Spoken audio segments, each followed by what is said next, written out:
அருந்தேனே செயலினை மூச்சினை உனக்களித்தேனே நயந்ததலில் நைந்து போகும் என் வாழ்வு நன்மை உனக்கெனில் எனக்கும் தானே என்று தாய் தமிழை வணங்கி இந்த அருமையான மாலை வேளையிலே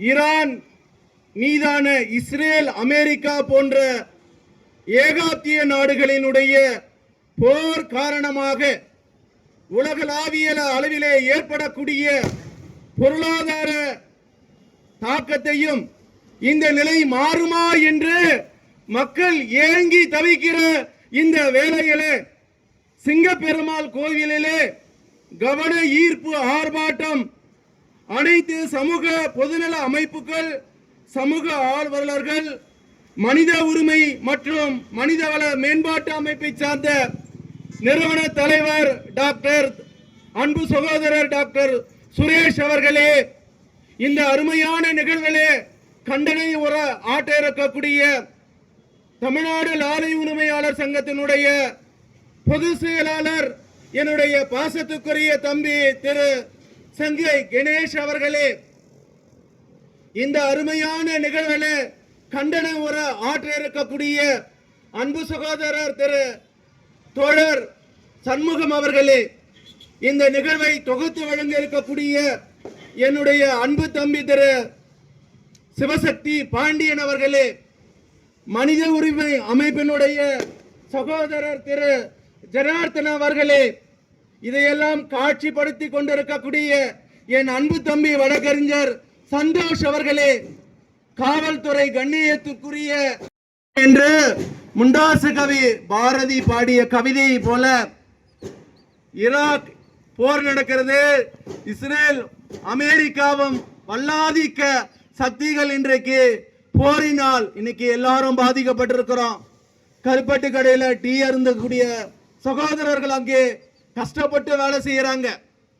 அன்னைக்கு டீ விலை எல்லாம் இங்க இருக்கக்கூடிய உணவுகள் எல்லாம் விலை ஏத்திட்டாங்க. இங்க இருக்கக்கூடிய பேச்சுலர் பசங்கன்னு சொல்லக்கூடிய அவங்க இன்னைக்கு 10 ரூபாய்க்கு வித்த இட்லி இன்னைக்கு 15 ரூபாய்க்கு விற்குது. தோசை 20 ரூபாய்க்கு விற்குது. 1800 ரூபாய்க்கு வித்த சிலிண்டர் இன்னைக்கு 4500 ரூபாய் விற்குது. இன்னைக்கு ராம ஆண்டா என்ன, ராவண ஆண்டான் என்ன, தேசமாக நாம் இல்லாம பட்டு வேட்டியை பற்றி ஒருவன் கனாவிலே இருந்த போது கட்டியிருந்த கோமணம் களவாடப்பட்டது என்று வைரமுத்து ஒரு கவிதையில சொல்லுவான். நான் பட்டு வேட்டியை பற்றி கனாவிலே இருந்த போது என்னுடைய கோமணம் களவாடப்பட்டது. அதே ஒரு கவிஞன் சொல்றான், மானம் கோமணம் அவுக்கப்படுகிறது, அவன் கைகளை வெட்டு, கெஞ்சி வாங்கி கோமணம் கட்டாதே, அம்மனமா போராடு. இங்க சிங்கப்பெருமாள் கோயில்ல இந்த போராட்டத்தை நம்ம ஏன் முன்னெடுக்கிறோம்னா, ஆட்சி நிர்வாகத்தில் இருக்கக்கூடிய மத்திய அரசும் மாநில அரசுக்கும் இங்க எண்ணியவன் உறங்கினாலும் எண்ணங்கள் உறங்குவதில்லை, விதைத்தவன் உறங்கினாலும் விதைகள் உறங்குவதில்லை என்பது போல இங்க இந்த மனித உரிமை அமைப்புகள் எல்லாரும் சேர்ந்து இங்கே மக்கள் படக்கூடிய அநியாயங்களை இந்த ஆளும் ஆட்சியாளர்களுக்கும் எல்லாருக்கும் சொல்லணும் என்ற கருணையோடு இன்னைக்கு இந்த சிங்கப்பெருமாள் கோயில்ல போத கலாச்சாரம் ஓடுது. இன்னைக்கு இந்த கருப்பட்டு கடையில உட்கார்ந்துக்கிறாங்க ஆண் பெண். இப்பயே நீங்க நிறைய பேர் பார்க்கலாம். காமம் என்பது 4 செவுத்துல செய்யக்கூடியது. இன்னைக்கு வந்து பாத்தீங்கன்னா அப்படியே காமம் பண்றான், ஓரினை சேர்க்கை செய்யறான். இன்னைக்கு ஆண் ஆண் ஓரினை சேர்க்கை செய்யறான், பெண் பெண் என்று ஓரினை செய்யறான். மூத்திரம் பெய்யாதுன்னு அங்க எழுதி வச்சிருக்கிறது. ஆண் உறுப்பை திறந்து காட்டிய கேமரால பதிவாகுதுன்னு. எவனுக்கும் தனி மனித ஒழுக்கம் இல்லை. வெளியூர்ல இருந்து வேலை செய்யறாங்க, லட்சக்கணக்கான மக்கள் இங்கே வேலை செய்கிறார்கள். ஆண் பெண் எல்லாம் இருக்கிறான். இங்க காவல்துறை சொற்பமான காவல்துறை இருக்கு. காவல்துறைக்கு தான் வேலையா? எவன் எவன் கூட போறான், எவன் எப்படி போறான் இதை கேட்கவா? சட்ட ஒழுங்கு பிரச்சனையை போக்கணும். அப்ப தனி மனித ஒழுக்கம்தான் சமூக ஒழுக்கமாய் மாறும். அது உலக அமைதியா போகும். நான் வணங்கக்கூடிய வள்ளல் பெருமான் என்ன சொல்றாரு? கருணை இல்லாத ஆட்சி கடிகவே ஒழிக, அருள் நயந்த நன்மர்கள் ஆள்க. தெருள் நயந்த நல்லவோர் நினைத்த நலம் பெருக நன்று நினைத்து எல்லோரும் வாழ்கை செய்கின்றார். ஆகவே நல்லவர்கள் ஆட்சி செய்ய வேண்டும், நல்லவர்கள் வர வேண்டும். அப்ப வேதாத்திரி மகரிஷி கூட ஒரு பாடல சொல்றார். என்ன சொல்றாரு? உலக நல வாழ்த்துன்றார். நம்ம எல்லாம் இந்தியாவின் குடிமக்கள் அல்ல, இங்க வந்தவங்க எல்லாம் இந்திய குடிமக்கள் அல்ல, உலக மக்கள், தமிழர்கள். ஏன் தமிழனுக்கு மட்டும் இந்த ரோசமும் மானம் வருதுன்னா, கல் தோன்றா காலத்திலே முன் தோன்றிய மூத்த குடி தமிழ் குடி. ஆகவே இந்த பிரபஞ்சம் உருவான போது உருவான மொழி தமிழ். இந்த தமிழ்ல இருந்து தான் எல்லா மொழியும் பிறந்தது, எல்லா இனமும் பிறந்தது. அதனாலதான் உலகத்துல நடக்கக்கூடிய பஞ்சமா பாதங்களை கண்டு அவன் வெகுண்டெழறான். வேற மற்ற இனத்துக்கெல்லாம் அந்த கருணை வராது, தயவு வராது, ஈகை வராது. ஆகவே தமிழ் பேசக்கூடியவன், தமிழ் மொழியை நேசிக்கக்கூடியவன் தான் இந்த பஞ்சமா பாதகன் நினைக்குது நடக்கக்கூடிய இந்த நிலையில. இத பத்தி அவன் சொல்றான். வேதாத்திரி மகரிஷி அவர்கள் சொல்வார், உலகில் உள்ள பொறுப்புடைய தலைவரெல்லாம் உயிர் உணவை உள்ளுணர்வாய் பெறுதல் வேண்டும். உலகனைத்து நாடுகளின் எல்லை காக்க ஓர் உலக கூட்டாட்சி வலுவாய் வேண்டும். உலகில் போர் பகை அச்சமின்றி மக்கள் உழைத்துண்டு வளம் காத்து வாழ வேண்டும். உலகம் எல்லாம் ஒருபடியா மழை பெய்யணும்.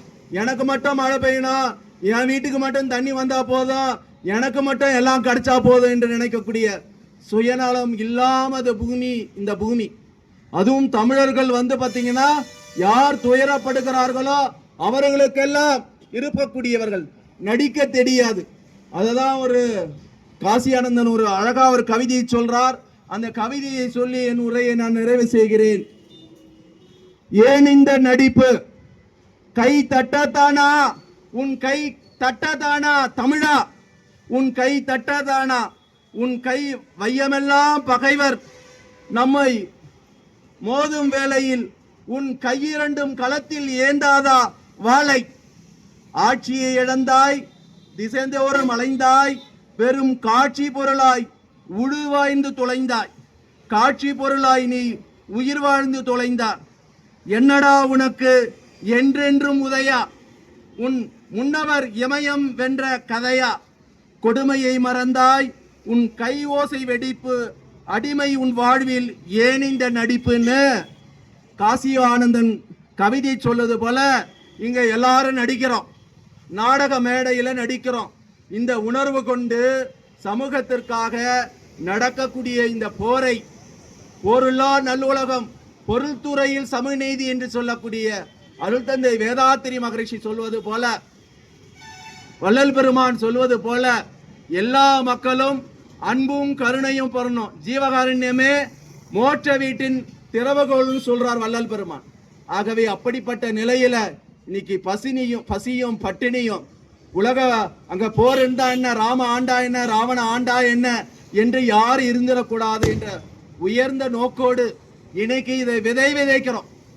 எங்களால போய் ட்ரம்பையும் இஸ்ரேல் பிரதமர் கிட்ட நிறுத்துன்னு சொல்ல முடியாது.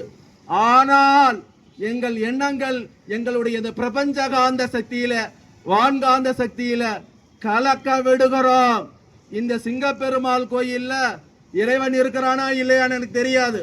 ஆனால் இறைவன் சிங்கமாக அவதரித்திருக்கக்கூடிய இந்த சிங்கப்பெருமாள் கோயில்ல சிங்கத்தின் கர்ஜனையாக இந்த சிங்கப்பெருமாள் கோயில்ல நாங்கள் எதிரொலிக்கிறோம்.